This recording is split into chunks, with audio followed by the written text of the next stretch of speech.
Mezereum, मैंने अपनी practice में जब भी किसी मरीज ने कहा है कि ये मेरी सामने वाली हड्डी घुटने से नीचे दर्द करती है, मैंने उसको मेजेरियम ही दिया है और मेरा नहीं ख्याल कि उस मरीज ने आके कहा तो मैं ठीक नहीं। लॉन्ग बोन्स की ये दवाई, ऊपर वाली जो बोन है आप उसमें भी दें, नीचे वाली टिबिया है उसमें आप दें, आप देखें कि ये फेल नहीं होगी।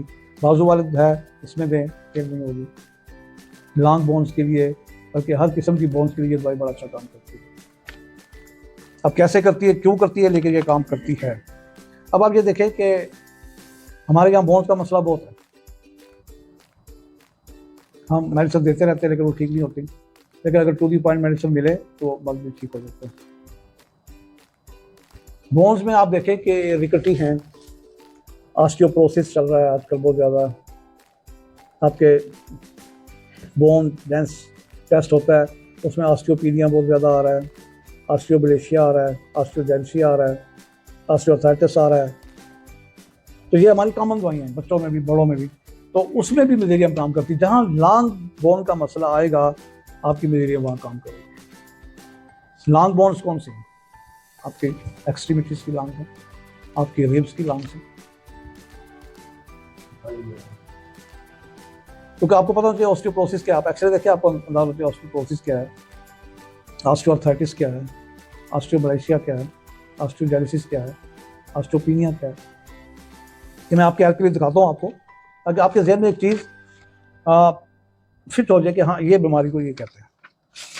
क्योंकि हम हड्डियों में हमारे पास बहुत अच्छी दवाई है और स्किन में हम मार खाते हैं, हमें स्किन की नॉलेज नहीं है इतनी, हम टर्मिनोलॉजी पे चले जाते हैं। टर्मिनोलॉजी पे जाके लेकिन अपनी दवाई देंगे सिम्टम के मुताबिक, तो फिर भी वो भी ठीक हो जाएगा, जल्दी ठीक होगा। क्योंकि आप देखें हम एक्जिमा में भी अमूमन फेल हो रहे हैं, हम सोराइसिस में फेल हैं। अगर 100 में से 2-4 ठीक हो जाते हैं तो शुरू में कामयाब नहीं जाते, सीधी सी बात है। लेकिन ठीक होते हैं होम्योपैथिक से। एटॉपिक डर्माटाइटिस है, बच्चों को हो जाता है, वहाँ हम लोग मुश्किल में होते हैं, लेकिन अगर आप सही तरीके से इलाज करें तो वो ठीक हो जाएगा।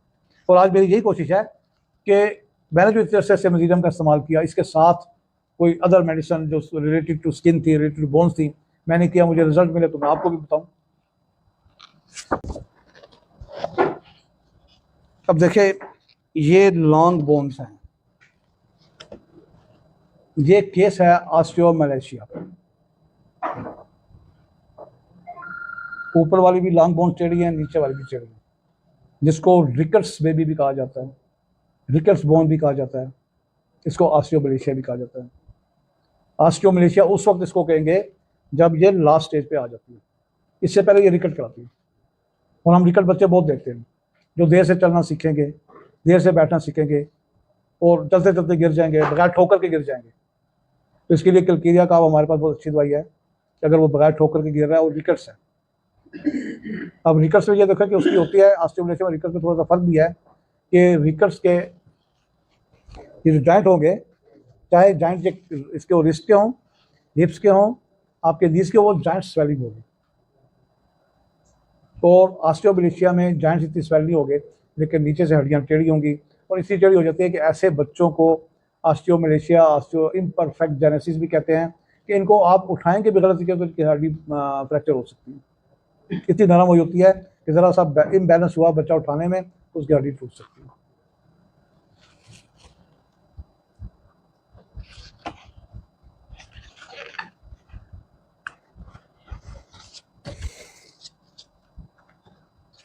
अब ये देखिए ऑस्टियोपोरोसिस, इसमें ये हेल्दी बोन भी दिखाई गई है, ऑस्टियोपोरोसिस वाली बोन भी दिखाई गई है। आप खुद देख लें कि इसमें कैल्शियम का, इसमें फास्फोरस का जो कंपोजिशन है वो मुकम्मल नहीं बनती। कैल्शियम इसमें कम हो जाएगी, फास्फोरस कम हो जाएगी, तो ऑस्टियोपोरोसिस शुरू हो जाएगा। जब विटामिन डी कम होगी, अगर आपका कैल्शियम कम है, आपका फास्फोरस कम है, गुजारा चलता रहेगा। लेकिन जब विटामिन डी जैसे ही कम होगा, आपका गुजारा नहीं चलेगा, आपकी टांगों में दर्द शुरू हो जाएगी, आपकी हड्डियों में दर्द शुरू हो जाएगी और थकावट रहेगी, प्रॉब्लम शुरू हो जाएगी, उसमें ये चेंज आने शुरू हो जाएंगी। ऑस्टियोपोरोसिस के लिए हमारे पास सिलिशिया बहुत अच्छी मेडिसिन है, क्लकेरिया फास्ट बहुत अच्छी है, क्लकेरिया फ्लोर बहुत अच्छी है, और ड्रासा ज़बरदस्त दवाई है, और मेजेरियम ज़बरदस्त दवाई है। लॉन्ग बोन में प्रॉब्लम अगर आ रही है तो ये दवाई यहाँ भी काम करेगी। अगर आप कलकेरिया फास्ट देंगे तो उसकी मोडेलिटीज देखें, माइंड देखें, सिलेशिया दे रहे हैं तो उसका देखें, कलकेरिया का आप देखें तो उसको देखें। अब हमारी दवाई कलकेरिया का मैंने आपको ऑस्टियोमलेशिया में भी बताई है, रिकेट में भी बताई, यहाँ भी कलकेरिया का काम करेगी। अगर सेंसिटिव टू कोल्ड है और प्रोफ्यूज स्वेटिंग है और उसकी स्वेटिंग में खटास है, ऑफेंसिव है, सॉरनेस है, तो वहाँ कलकेरिया का भी काम करेगी। और ये मैं आपको बताऊँ कि ये एक किस्म का होम्योपैथिक मैजिक है, जादू है कि आप एक ही डोज देकर सीएम इंतजार करेंगे, आपको उसी का रिजल्ट मिलेगा। अगर दवाई सही सेलेक्ट होगी, या एक कलकेरिया फॉल है, या सिलेशिया, या कलकेरिया काब है, या ड्रासरा है, आप एक सीएम दे के इंतजार करें। 15 दिन की दवाई है, महीने के दिन अगली दफा आएंगे, आज बच्चे की हड्डियों में दर्द खत्म हो गया, इसको पसीना ज़्यादा कम हो गया, अब चलता गिरता भी नहीं। कुछ बच्चे गिरते हैं अपने मसल्स की वजह से, मसल्स इनकोऑर्डिनेशन है नर्व के साथ, हड्डियों के साथ, उनकी दवाइयाँ फिर एगेरिकस है, उसकी दवाई फिर नेट्रम में हो रहा है, ये दूसरे साथ फिर काम करते हैं। ये देखिए ऑस्टियोपीनिया। ऑस्टियोपीनी का मतलब है कि हड्डियों का दर्द, जबकि ये जो मैंने अभी दिखाया है ऑस्टियोप्रोसिस का मतलब है कि हड्डियों का बुर जाना, बुरती हैं तो फिर कोनों पे आगे सूजती हैं, तो फिर ऑस्टियो आर्थराइटिस बनती है। ये देखिए इसकी साथ कैसी है कि अंदर इसको ऑस्टियोपीनिया है, हड्डियों में दर्द होता है, चाहे वो यूपिटोरियम पर्फ का हो, चाहे वो रूटा का हो, कलकेरिया फ्लोर का हो, सिलेशिया का हो। अगर वो ऑस्टियोपीनिया उसके टेस्ट में है तो फिर ये मिलती जुलती उसका एक्सरे होगा। लेकिन विटामिन डी का जो दर्द है, हड्डियों का दर्द है, बाद आप देखें कि यूपिटोरियम पर्फ से ठीक नहीं होता, तो फिर मैं उसको अंगस्चूरा देता हूँ, फिर मैं उसको सिलेशिया देता हूँ, ड्रासरा देता हूँ, तो हड्डियों में दर्द और हड्डियों की वीकनेस वो ठीक होना शुरू हो जाती है।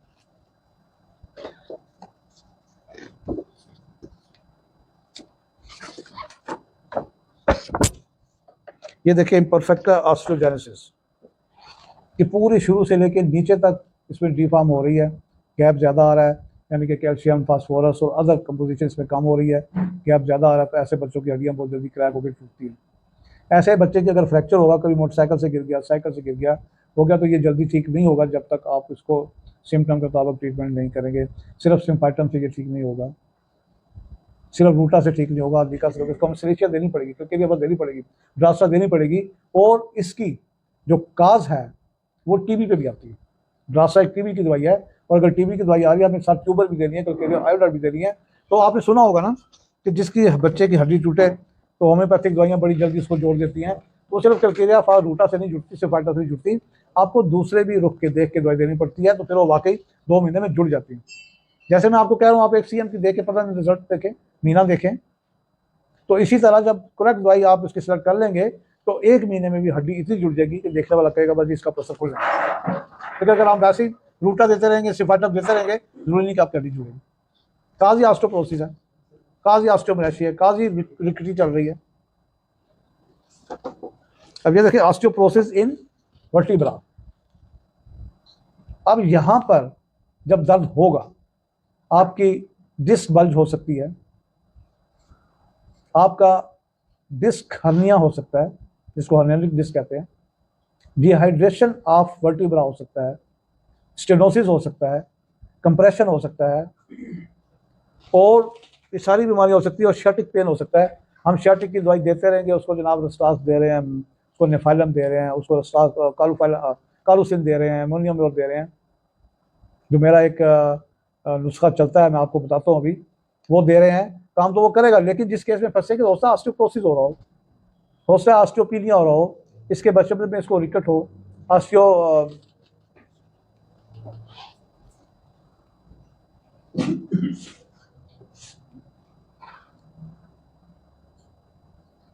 तो जब तक आप इसके साथ फिर ऑस्टियोपोरोसिस की दवाई देंगे तो वो शियाटिक पेन भी ऐसे ठीक होगा।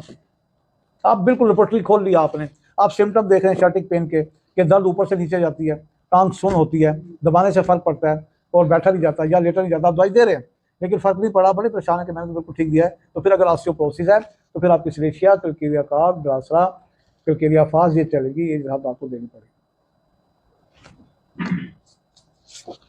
हड्डियों की कमजोरी से, आपकी हड्डियों की वीकनेस से, in coordination of muscles and bones, तो फिर आपकी हड्डियां ऐसे भी हो जाती हैं, जिसको स्कोलियोसिस कहते हैं, हड्डियां स्कोलियोसिस। SCOLIOSES, scoliosis. ये जब आपको हो जाएगा तो फिर आपको देखना पड़ेगा कि सारी वजूहत पीछे हैं। टीबी भी हो सकती है, आपको ट्यूबर देनी है, आपको ड्रासरा देनी है, आपको अगर देखें कि इसकी हिस्ट्री में कोई रिकटी थी तो आपको क्रिकेरिया फास देनी है, सिलेशिया देनी है। और यहाँ तक ये जितना स्कोलियोसिस है, ये यहाँ तक के केस दवाइयों से ठीक हो जाते हैं, सीधी हो जाती है, उम्र कम हो तो। लेकिन अगर उम्र ज़्यादा हो तो फिर बंदों के कर्वेचर बन जाता है, जिसको हम कुब कहते हैं। हड्डियों की टेढ़ी की वजह से आगे को कर्वेचर हो गया, साइड को हो गया, राइट हो गया, लेफ्ट हो गया, बैक साइड हो गया, फिर कर्वेचर बनता है। लेकिन हमारी दवाइयाँ कर्वेचर को भी शुरू के जवानी में बच्चों में ठीक हो सकती हैं। मेरे पास कितने बच्चे इलाज करा रहे हैं कि इससे ज़्यादा स्कोलियोसिस था और उनके पिछले शोल्डर बोन, जिसको हम स्कैपुला कहते हैं, पीछे निकली हुई थी और हड्डी से भी ज़्यादा स्कोलियोसिस थी, वो ठीक होना शुरू हो गई। ऐसे बच्चों को कद रुक जाता है, कद ठीक हो जाता है। इसके लिए वही होगा, 1 या 2 दवाइयाँ सिम्टम के मुताबिक, माइंड के मुताबिक दें, इंतज़ार करें। 1 महीने की दवाई दें, महीने में आपको रिजल्ट मिलेगा इंशाल्लाह। तो ये हड्डियों में अच्छा काम करती है। खूब के लिए दवाइयाँ पूछ रहे हैं। रिमोटाइड आर्थराइटिस, देखिए रिमोटाइड का मतलब आपके जोड़, आर्थराइटिस का मतलब है कि आपके जोड़ों की सोजन होगी, जोड़। अगर रिमोटाइड इसको साथ कह रहे हैं तो वो सारे जोड़ों में दर्द आता है। रिमोटाइड आर्थराइटिस, जिसको पहले डॉक्टर लिखेंगे आर्थराल्जिया, ठीक है, सारे जोड़ों में दर्द। फिर अगर RA फैक्टर पॉजिटिव है तो फिर रिमोटाइड आर्थराइटिस है। अगर वो पॉजिटिव नहीं है तो आर्थराल्जिया है, ओस्टियोपोरोसिस हो सकता है, कुछ भी हो सकता है। तो आप यही दवाइयाँ इन्हीं को देंगे। कोप के लिए पूछ रहे हैं तो आप ये देखिए,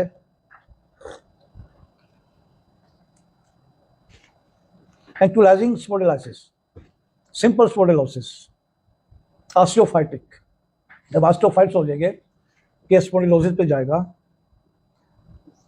एंक्युलाइजिंग पे जाएगा, तो ये मुश्किल से ठीक होते हैं, लेकिन हो जाते हैं। तो ये होता है कि हड्डियों की ग्रोथ रुक जाती है और उनमें फास्फोरस नहीं आ रही, कैल्शियम नहीं आ रही, विटामिन डी आ रहा है, लेकिन विटामिन डी इन दोनों को आपस में कंपोजिट नहीं कर रहा, इनको नहीं बना रहा, जिससे हड्डी नहीं पैदा हो रही, नहीं बन रही और हड्डियों में कर्वेचर पैदा होगा।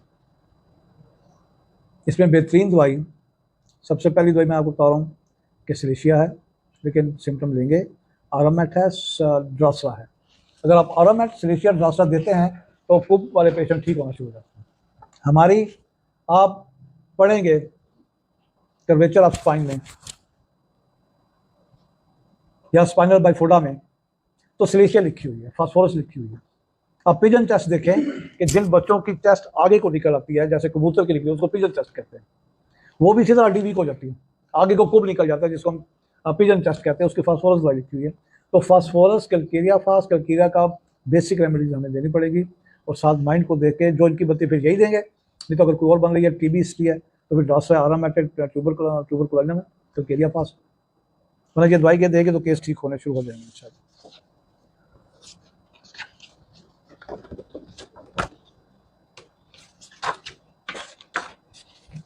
क्योंकि ये हड्डियों पे बड़ा अच्छा काम करती है। मैंने कहा कि लॉन्ग हड्डियों पे इसका काम बड़ा अच्छा है और ये अमूमन आपको मायूस नहीं करती, अल्लाह के फजल से बेहतर अच्छा काम हो जाता है।